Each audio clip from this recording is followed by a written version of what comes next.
वो पहली महिला पेशेवर बुल राइडर थीं, जिन्होंने पुरुषों से मुकाबला किया। ऐसी दुनिया में जहां पेशेवर बुल राइडिंग में किसी महिला का मिलना भी दुर्लभ था, ऐसा सुनना भी असंभव था कि कोई महिला पुरुषों के साथ उसी सर्किट में प्रतिस्पर्धा करे। उस दिन तक जब पॉली रीच फिर कभी सांड पर नहीं चढ़ी। एक बेकाबू सांड पर चढ़ना आपके जीवन के आखिरी पल भी हो सकते हैं। औसतन एक उछलने कूदने वाला सांड का वजन 1500 पाउंड होता है। हर जानवर को एक ही मकसद के लिए चुन चुनकर पाला जाता है, कूदने के लिए, उछलने के लिए और बेतहाशा घूमने के लिए। इसी वजह से बुल राइडिंग दुनिया के सबसे खतरनाक खेलों में गिना जाता है। हर आदमी औरत जो बुल के साथ रिंग में उतरते हैं जानते हैं कि वे एक ही पल में कुचले जा सकते हैं, जो उन्हें जीवन भर के लिए घायल कर सकता है या उन्हें बेरहमी से मार सकता है। जंगली जानवर की पीठ पर 8 सेकंड बिताना सुनने में मामूली लग सकता है, लेकिन हर सेकंड एक युग सा लगता है। और पॉली रीच उसे जीने की तीव्र चाह रखती थीं। एक पुरुष प्रधान खेल में महिला होकर उन्हें बोला गया कि वहां उनका काम नहीं है, लेकिन पॉली में सबसे खतरनाक सांडों पर चढ़ने का साहस था। वो किसी भी आदमी को ये बताने नहीं देने वाली थी कि वो क्या कर सकती है और क्या नहीं। अपने बुल राइडिंग करियर में उसने अनगिनत चोटें झेली। हर बार वो फिर उठी ताकि वही कर सके जो उसे पसंद था। विडंबना ये है, जिस घटना ने उसे खेल से बाहर किया वो सांड की वजह से नहीं थी। देखते रहिए, जाने उसका करियर अचानक कैसे खत्म हुआ। पॉली रीच की जज्बे की तुलना उन्हीं सांडों से की जा सकती है जिन पर वो सवारी कर रही थी। प्रचंड, दृढ़ निश्चयी और बेकाबू, ये उसकी कहानी है। स्पोर्ट्स मेडिसिन रिपोर्ट्स के शोध के अनुसार हैरानी की बात है कि 100% बुल राइडर्स कभी न कभी घायल हुए हैं। इनमें से 26% गंभीर चोटें राइडर्स को 3 महीने तक काम से दूर रखती हैं। यही आंकड़ा अधिकतर पुरुषों को इस खेल से दूर रखने के लिए काफी है। पॉली ने इसे चुनौती मानकर स्वीकार किया जिसे वह पार कर सकती थी। इसके अलावा चोटों से उबरने वाले लोग अक्सर जीवन भर अपक्षयी जोड़ रोग जैसी समस्याओं से जूझते हैं। गंभीर गठिया और दीर्घकालिक आघातजन्य मस्तिष्क विकार, सिर पर बार बार चोट से होने वाली अपक्षयी बीमारी। हालांकि हर बुल राइडर भाग्यशाली नहीं होता। अनुमान है कि 1989 से अब तक रोडियो सर्किट में 21 बुल राइडर्स की मौत हो चुकी है। लेन फ्रॉस्ट जैसे नाम याद आते हैं। वो 1987 के प्रोफेशनल रोडियो काउबॉय एसोसिएशन के चैंपियन थे और एक निडर बुल राइडर के रूप में जाने जाते थे, जिनकी पर्सनैलिटी बहुत आकर्षक थी। 85 पॉइंट की सफल राइड पूरी करने के बाद जैसे ही फ्रॉस्ट ने उतरना शुरू किया, टेकिंग केयर ऑफ बिजनेस नाम का ब्रह्मा बैल मुड़ा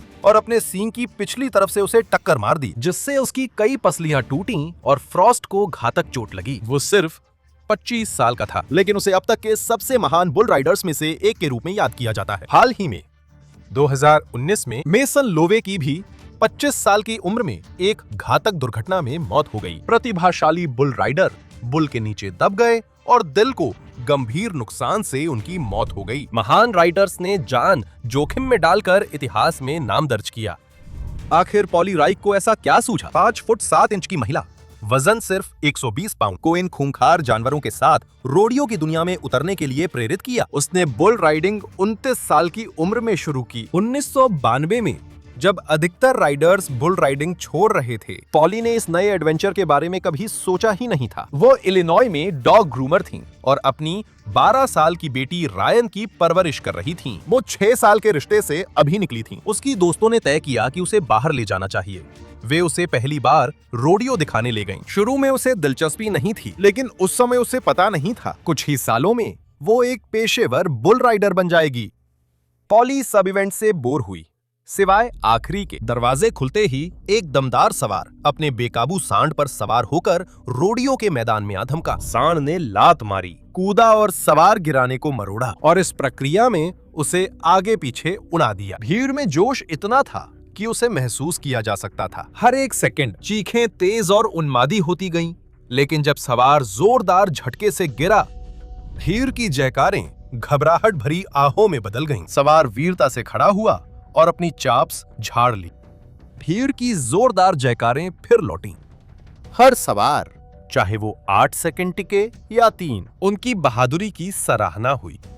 उग्र सांड पर चढ़ना हिम्मत की बात है। कल्पना कीजिए कि आप उसे बेकाबू होने देते हैं और सिर्फ एक हाथ से टिके रहने की कोशिश करते हैं। पॉली ने इस तमाशे को हैरानी और आश्चर्य के साथ देखा। सांड और सवार के नृत्य ने उसे मंत्रमुग्ध कर दिया, एक ऐसा नृत्य जो जानलेवा भी हो सकता था। वो रोडियो से निकलते समय एक ऐसी बात सोच रही थी जो सांड की सवारी के बारे में बहुत कम लोग सोचते हैं। मैं ये कर सकता हूँ। वो जिंदगी को खुलकर जीना और चुनौतियों का डट कर सामना करना चाहती थी। 29 साल की उम्र में अधिकतर लोग जवानी में किए गए जोखिम भरे काम छोड़ देते हैं। पॉली के लिए वो तो बस शुरुआत कर रही थी। हमें पॉली की बहादुरी की सराहना करनी चाहिए। वो न सिर्फ किसी भी मानक के हिसाब से एक खतरनाक खेल अपना रही थी, वह उन कुछ महिलाओं में थी जो पुरुषों की लीग में खेलने को तैयार थीं। इसका मतलब था कि उसे उन लोगों के विरोध के लिए तैयार रहना पड़ता था जिनकी पुरानी सोच थी कि औरतों को क्या करना चाहिए। उसने अपने इस नए जुनून को सबसे छुपा कर रखा, यहाँ तक कि अपनी बेटी से भी, और मार्गदर्शक की तलाश शुरू की।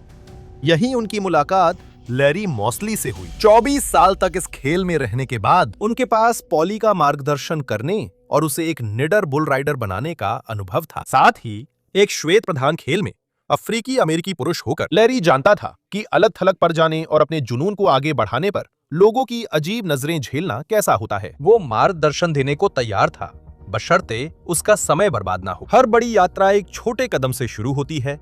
मॉसली ने पॉली को डेविल्स डिलाइट नामक बेसिक ट्रेनिंग बुल से शुरू कराया। ये लकड़ी के बैरल से बना था जिसे गैराज डोर स्प्रिंग्स से जैसे तैसे जोड़ा गया था। ट्रेनर को 8 फीट ऊंचा लगाया गया ताकि दिखाया जा सके कि बुल की पीठ से गिरने पर कितनी दूर गिरेंगे। मॉसली प्रभावित थे कि पॉली उस पर टिकी भी रह पाती थी, इसलिए उन्होंने उसे ट्रेनिंग देने के लिए सहमति जताई। पॉली ने कहा, मशीन का इस्तेमाल करना नर्क जैसा था। ये चुनौती इतनी बड़ी थी कि मैं हफ्ते में 5 दिन लौटती रही। यह कथन पॉली की हिम्मत और दृढ़ संकल्प दर्शाता है। मुश्किल हालात में भी उसने हार नहीं मानी। हफ्ते में 5 दिन पॉली ने खुद को 3-3 घंटे की कड़ी ट्रेनिंग से गुजारा। जब पॉली ने डेविल्स डिलाइट की उछल कूद और झूलने पर काबू पा लिया तो वो एक खूंखार सांड की असली उछाल और झटकों का सामना करने लगी। मॉसली उसकी प्रतिभा देख सकता था, इसलिए उसने पॉली को इंटरनेशनल प्रोफेशनल रोडियो एसोसिएशन में शामिल होकर पुरुषों से मुकाबला करने के लिए मना लिया। रोडियो सर्किट में महिलाओं के भाग लेने पर कोई विशेष नियम नहीं थे, तो पॉली ने नाम लिखाया और पेशेवर पुरुषों की बुल राइडिंग प्रतियोगिताओं में हिस्सा लेने वाली गिनी चुनी महिलाओं में पहली बनी। महिला बुल राइडिंग लीग में महिलाओं को आमतौर पर 6 सेकंड सवारी करनी होती है। ये शांत स्वभाव के बधिया बैल पर होता है, गुस्सैल बैल पर नहीं। पॉली की इच्छा शक्ति और खुद को साबित करने की चाह, इसे स्वीकार करने का तो सवाल ही नहीं था, इसलिए वो पूरी तरह पुरुषों की लीग में चली गई। उसकी पहली पेशेवर रोडियो में उपस्थिति आखिरकार 17 फरवरी को हुई 1994 जॉनसन सिटी, टेनेसी में। ये एक रोमांचक साहसिक यात्रा की शुरुआत थी जिसने पॉली की कुछ हड्डियां टूट गईं और उसे चोटें आईं। अपनी पहली सवारी से ठीक पहले पॉली को ये कहते हुए सुना जा सकता था, मुझे ध्यान केंद्रित करना शुरू करना है, अगर तुम नहीं करते इससे चोट लगने का खतरा बढ़ता है। बैल की उछलती झूलती हरकतों की नकल में आगे पीछे झूलते हुए उसकी पहली सवारी 3 सेकंड चली। अंत में उसे अपने इस डांस पार्टनर के विशाल पैर से जबड़े पर जोरदार लात लगी। अगर इसे समझाने की कोशिश करें, सांड का पैर इंसान के फैले हुए हाथ के फैलाव से भी बड़ा होता है। चेहरे पर लात लगने पर कई लोग तुरंत बुल राइडिंग छोड़ देते हैं, लेकिन पॉली नहीं। वो फिर से बैल पर चढ़कर पूरे 8 सेकंड टिके रहना चाहती थी। उसने इंटरनेशनल प्रोफेशनल रोडियो एसोसिएशन के साथ हफ्ते में 3 रोडियो करने के लिए पंजीकरण कराया। तब लोग उसे नोटिस करने लगे। वो ज्यादा प्रतियोगिताएं नहीं जीत रही थी, लेकिन सांड पर उसका जुझारूपन ऐसी भीड़ खींचता था जैसी किसी और राइडर के लिए नहीं उमड़ती थी। उसने न सिर्फ बड़ी भीड़ को आकर्षित किया बल्कि प्रायोजकों और मीडिया का भी ध्यान अपनी ओर खींचा। पॉली ने कहा कि उसकी जिंदगी का वो दौर अपनी बेटी के साथ मानो लगातार छुट्टियों पर रहने जैसा था। प्रायोजकों ने उनके एक रोडियो से दूसरे रोडियो तक जाने का खर्च उठाया। अपने मजबूत पकड़ से भीड़ को हैरान कर देती थी और अपनी भयानक चोटों से उन्हें डरा देती थी। हालांकि उसे मिली सारी तवज्जो सकारात्मक नहीं थी। उनकी सभी चोटें किसी पागल जानवर के कारण नहीं थीं। कुछ पुरुषों का अहम इतना नाजुक होता है कि अगर कोई महिला उनसे बेहतर सांड की सवारी कर ले तो उन्हें अपनी पहचान पर खतरा लगता है। उन्होंने पॉली को डराकर धमकाकर खेल छोड़ने पर मजबूर करने की कोशिश की। IRPS सर्किट में प्रतिस्पर्धा करते हुए उसका कुत्ता स्प्रॉकेट को निशाना बनाकर चौंकाने वाले ढंग से मारा गया। फिर उन्होंने ट्रक के बोनट के बोल्ट ढीले कर दिए ताकि हाईवे पर चलते समय बोनट निकल जाए। ये अभी भी पर्याप्त नहीं था। एक रात कुछ अज्ञात लोगों ने उस पर हमला कर पिटाई की क्योंकि वे नहीं चाहते थे कि महिला उनसे प्रतिस्पर्धा करे। पॉली बैल के खुरों की धमक की आदी थी। कमजोरों के मुक्कों से क्या फर्क पड़ता। उसकी दृढ़ता उसे आगे बढ़ाती रही, इसलिए उनकी डराने धमकाने की कोशिशें उसे अपने जुनून को आगे बढ़ाने से नहीं रोक सकीं। इसी समय पॉली के प्रायोजक ने उसे नए बुल राइडिंग स्कूल भेजा। इसका संचालन रोडियो के दिग्गज लायल सेंकी ने किया था, जो पॉली के करीबी दोस्त और मार्गदर्शक बन गए।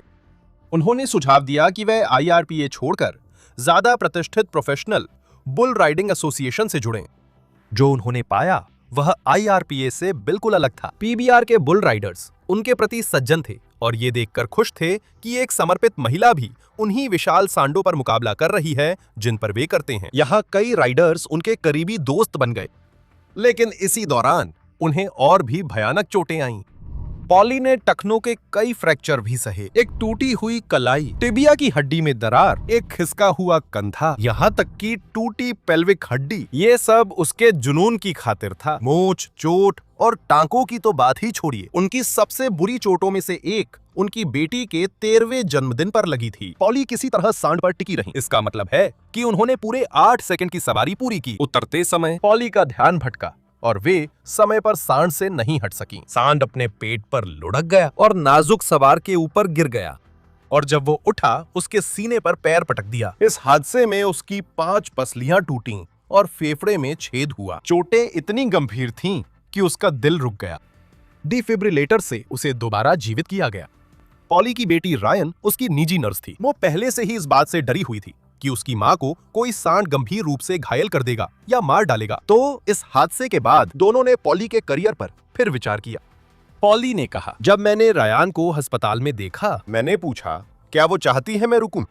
उसने सोचा कि चूंकि ये मेरी गलती थी, हादसा किसी अनियंत्रित वजह से नहीं हुआ था, वो इसे संभाल सकती थी। एक और घटना जो बयान करने के लिए भी बहुत भयावह थी। उसे सिर पर गंभीर चोट लगी, जिससे उसके सिर पर पूरे 60 टांके आए। सबसे हैरानी की बात है कि इन चोटों ने उसका करियर खत्म नहीं किया। वो सब रोडियो सर्किट के बाहर हुआ था। ये फोर्ट कॉलिंस कोलोराडो में हुआ। पॉली अपनी अगली बुल राइडिंग प्रतियोगिता से पहले वार्म अप के लिए साइकिल चला रही थी। उसी दिन एक फुटबॉल मैच हो रहा था, इसलिए नशे में कॉलेज के छात्र आसपास होना तय था। जब पॉली फुटबॉल स्टेडियम के पास साइकिल चला रही थी, छात्रों को ले जा रहा ट्रक जिसमें वे बियर का केग पी रहे थे, उसकी ओर तेजी से बढ़ा। सौभाग्य से वे उसके पास से तेजी से निकल गए, लेकिन पीछे आ रहा पुलिस वाला उनका पीछा करने में इतना मशगूल था कि उसने पॉली को साइकिल चलाते नहीं देखा। उसकी मोटरसाइकिल पॉली से टकरा गई, जिससे उसके कंधे की हड्डी बुरी तरह से खिसक गई। बुल राइडिंग के दौरान पॉली को लगी सारी चोटों में से पॉली जानती थी कि यह चोट इतनी गंभीर है कि इससे सुरक्षित रूप से वापस आना संभव नहीं है। बस ऐसे ही पॉली का बुल राइडिंग करियर अचानक रुक गया। ये इतनी जल्दी हुआ कि रोडियो सर्किट में अफवाहें फैल गईं। कई लोगों को डर था कि वो मर चुकी है। अपनी अटूट दृढ़ता के साथ पॉली तब से फिर से सांड पर चढ़ना चाहती रही है। हालांकि उसका दायां कंधा बुल रोप के झटके सहने के लिए बहुत ज्यादा खराब हो चुका है, लेकिन उसने अपने बाएं हाथ का इस्तेमाल करने के बारे में सोचा है। अभी उसके लिए जमीन पर रहना बेहतर है। तो पॉली हर बार बुल रिंग में उतरकर अपनी जान और शरीर को क्यों जोखिम में डालती थी? उनके अनुसार बुल राइडिंग अद्वितीय एड्रेनलिन रश देता था, लेकिन इसमें इससे भी ज्यादा कुछ था। पॉली को यह पसंद नहीं था कि रोडियो सर्किट में महिला प्रतियोगियों के साथ जैसा व्यवहार किया जाता था, और ऐसा लगता है कि वो ये साबित करना चाहती थी कि एक महिला भी ये उतनी ही अच्छी तरह कर सकती है। उसने निश्चित रूप से बाधाओं को तोड़ा और यह साबित कर दिया कि महिलाएं भी एक ऐसे कठिन खेल में प्रतिस्पर्धा कर सकती हैं जिस पर पारंपरिक रूप से पुरुषों का दबदबा रहा है। ऐसा लगता है कि मजबूत लोग ही मुश्किल समय को अपनी ओर आकर्षित करते हैं। 2020 में कोविड से पहले पॉली अपनी असीम ऊर्जा से 5 पार्ट टाइम नौकरियां कर रही थीं, जिनमें से 4 उसकी खुद की बनाई हुई थीं। दुर्भाग्यवश कोविड ने विश्व में कई समस्याएं पैदा की। पॉली इससे बुरी तरह प्रभावित हुई और आर्थिक कठिनाइयों में आ गईं, जो पार्किंसन रोग से और बढ़ गईं। 23 अगस्त 2020 की एक दुखद फेसबुक पोस्ट में डेडशॉट गर्ल्स कम्युनिटी ने पॉली की मदद के लिए एक गोफंडमी पेज पोस्ट किया ताकि वो फिर से अपने पैरों पर खड़ी हो सके। हम आशा करते हैं कि पॉली राइक फिर से बुल फाइटिंग वाले जज्बे में हैं, चाहे वो अब कहीं भी हों। पॉली राइक ने रोडियो समुदाय पर गहरी छाप छोड़ी। उनकी विरासत उन महिलाओं के माध्यम से जीवित है जो पीबीआर और अन्य रोडियो संघों में बुल राइडिंग जारी रखती हैं। उन्होंने महिला बुल राइडर्स की नई पीढ़ी का मार्ग प्रशस्त किया, और इसके लिए उन्हें इस खेल में अग्रणी के रूप में हमेशा याद किया जाएगा। देखने के लिए बहुत धन्यवाद, और मैं आपको अगले वीडियो में मिलूंगा।